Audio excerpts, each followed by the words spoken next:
Okay, so this time around, we're now going to go back to data entry. So we're done in encoding, in printing the informative copies to students.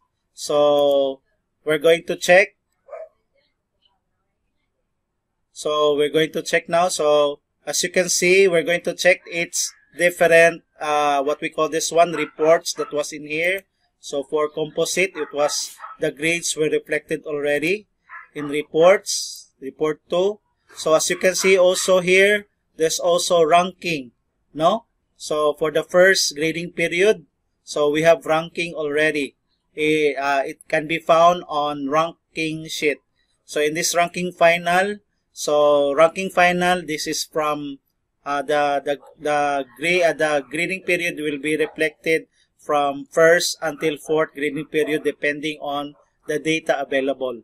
And we have also the GSA, how many students who got or their average on that particular subject, no? Then GSA.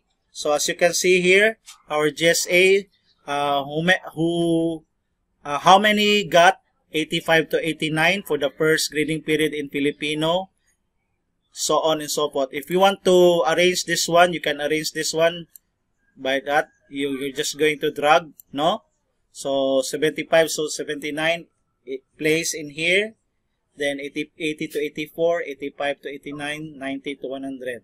So as you can see, our total number of students is 20 only, or 20 only. So we also here our, what we call this one, graph, who made this particular in different subject areas. So as you can see, you're going to choose here different subjects. So for this demonstration purposes, I choose Filipino subject, no?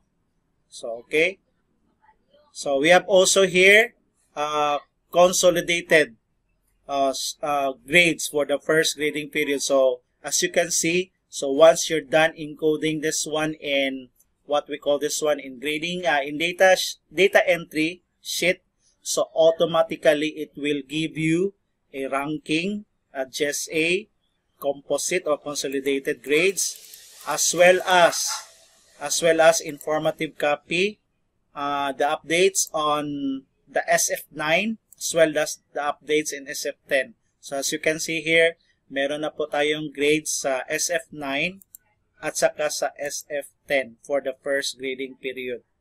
Okay? So that's all. Thank you.